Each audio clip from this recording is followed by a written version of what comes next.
I ended up in a mental hospital. But I was right. For the longest time, I had this strange feeling, like something wasn't right at home, more specifically with my stepmother. I couldn't explain it in a way that made sense to other people, but I just knew she was doing something to me.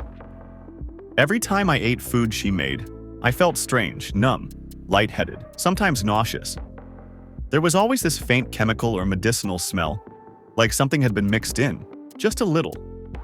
At first, I told myself I was overthinking, but deep down, I didn't believe that. The feeling wouldn't go away, so I started watching her. Small things stuck out. She always insisted on cooking my meals. She got defensive if I said I wasn't hungry.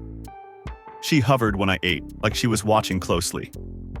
I told my therapist once, and she just said it might be anxiety or stress. But I knew what I felt. I knew something was off. One morning, I decided to do something about it. I opened the kitchen drawer, pulled out a small food container I'd hidden there the day before, and packed the cereal she had made for me inside. I needed to get it tested. I had read online that microdosing poisons could go undetected if done slowly.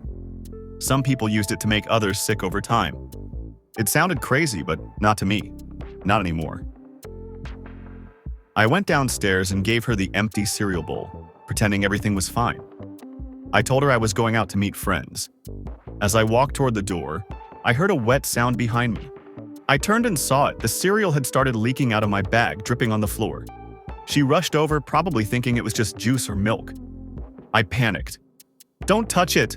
I screamed, grabbing the bag and bolting out the front door. I met my friend, one of the only people I still trusted, and told her everything.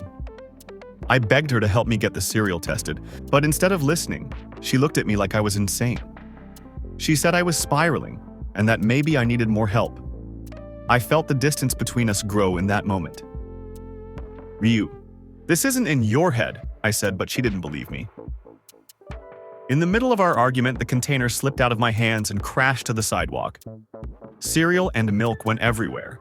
My friend jumped back, freaked out, and walked away without another word. I was left standing there, heart pounding, alone again. That night, I refused to eat dinner. I just sat there, staring at the plate. But then something happened. Something that gave me an idea.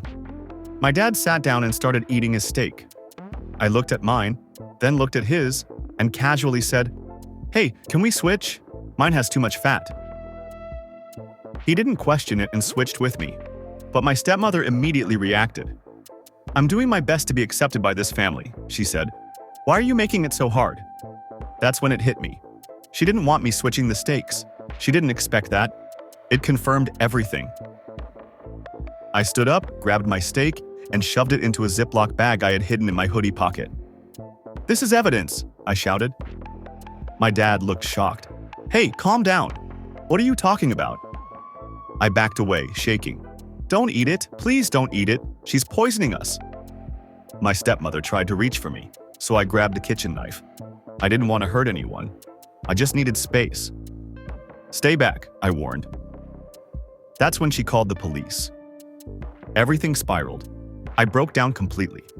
I was crying, yelling, saying she killed my mom, the dog, and now she was trying to kill us. I ran upstairs and locked myself in her room. I tore through her drawers, her bags, everything, hoping to find pills, powders, syringes, anything. But nothing was there. My dad banged on the door, begging me to stop. "Your mom wouldn't want this," he kept saying. "She wouldn't want you like this." I started to calm down. His voice, it helped, until she came into view. She had pushed past him and stepped into the room. When I saw her, something inside me snapped. I screamed and lunged forward, stabbing her in the stomach. The police came just in time. They tackled me to the floor, yanked the knife from my hand, and dragged me out of the house in cuffs. I was hysterical. I couldn't stop screaming. But even in that moment, I still believed I was right. I still believed I had uncovered something evil. Later, my lawyer came to see me. He told me the prosecution was pressing charges, but there might be another option. He said if I agreed to a psychiatric evaluation and was found to have a condition like schizophrenia, I could avoid prison. I didn't care about the label, I just didn't want to be locked up for something I truly believed was real. The evaluation took days. Tests, interviews, observation. They said I showed signs of paranoid delusions. In the end, they diagnosed me. I was sent to a psychiatric hospital instead of prison. 6 months went by. I took my meds, I sat in therapy, I followed rules. But the whole time I still had that feeling, like I wasn't crazy, like something real had happened and no one believed me. Then one day, she came to visit me. My stepmother. The woman I still believed had ruined my life. She walked into the room smiling, dressed in soft colors like nothing had ever happened. She sat across from me and spoke calmly. "I forgive you," she said. "My wound has mostly healed." I stared at her. I didn't say anything. Then she said something that shattered me completely. "Your father passed away last month, a heart attack." The words hit me like a punch. I could barely breathe. My chest felt like it was caving in. My dad was dead. I hadn't even gotten to say goodbye. I tried to hold myself together. "Can I see my little brother?" I asked quietly. She gave me a sad look and said, "He's in the hospital. He developed a severe stomach illness. He's too sick to visit right now." That was it. That was the final straw. I lunged at her, grabbing her throat. I screamed, shaking, crying, trying to choke the truth out of her. But the staff pulled me off, injected me with a sedative, and held me down until everything went black. The last thing I saw was her face. That smile, cold, smug, like she had won.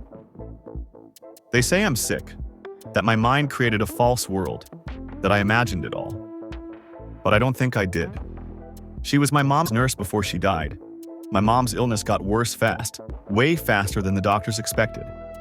Then she moved in with us, took control of everything. And every time I ate something she made, I felt like my body was shutting down. I've read enough to know that small doses of poison can mimic normal illnesses. They can't always be found in tests. They can hide in your system for years. No one ever believed me, not my therapist, not my friend, not even my dad. And now he's gone. I sit here in this hospital, wearing the same clothes every day, being told to take pills that dull my brain. But deep inside, I still believe I was right, that I am right. I might be trapped here, but she's out there, and I know what she did.